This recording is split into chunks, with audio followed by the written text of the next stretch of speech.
Great to host the second annual Northern Power Towns Conference here in Warrington today. Obviously, devolution was at the heart of the conversations throughout all of the panel sessions, and I thought it was really interesting to get Mike Emrick's take on the latest iteration of devolution that was created in that white paper that was published yesterday by Angela Rayner. So right up to date in terms of where those different devolution deals are, what responsibilities, powers, and more importantly, perhaps cash is available to mayors and combined authorities. We had a real good conversation and discussions around the regeneration, the economy, devolution, clean energy, and lots of debates and thoughts about how we can move all of those issues forward to develop a inclusive and sustainable economy for the north of England. So it's been a really important set of discussions. The emphasis has been on deliverables, not about the talky-talk. It's about how we can turn that and policy into action on the ground to make sure we've got a growing economy. I think that culturally and sort of historically, I suppose, that interface between public and private sector needs work. There's growth in that area that needs to take place. I think these sort of forums, particularly with downtown, are ideal for that honest conversation, so the speakers were really honest, council leaders. I'm seeing over the last couple of years more of that honesty. So it's sort of breaking down the veil, as I call it, of sort of professionalism and that relationship between local authority and the private sector. I think that's really important that does break down so we can all work together for the common goal.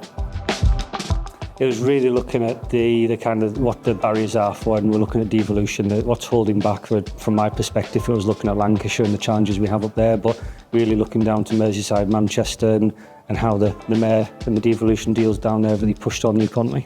I think the key has been just looking at that, working with a single unified voice, having that vision where they're all kind of bought into a kind of a single ambition for the county. What that means for Lancashire, we're not quite sure yet, but what we can certainly see is the success that they've kind of generated in Manchester and Merseyside.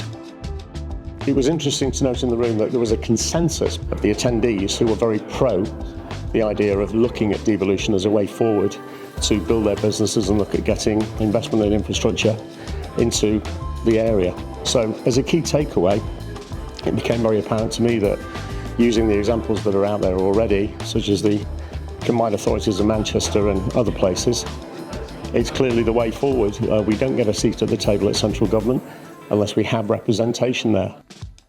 Of course, we're in Cheshire, and alongside Lancashire, they've been struggling really to come together and collectively agree on a devolution deal that will take those counties forward. Now, from what we've heard today, particularly from Steve Broomhead, the outgoing Chief Executive of Warrington Borough Council, is that Cheshire is still on track to get an elected mayor, perhaps by 2027, so a couple of years off yet. Lancashire, still nowhere to be seen. So the County of Lancashire really does need to start to get its act together. And I know the private sector will be hugely frustrated at the fact that it's not in that next tranche of devolution deals. Lots to think about, skills, education, training, housing, regeneration, whole range of topics covered. But ultimately, I think what most of the panellists, if not all, agreed is that those combined authorities and elected mayors make a genuine difference to driving through and forward with the economic growth agenda of your county.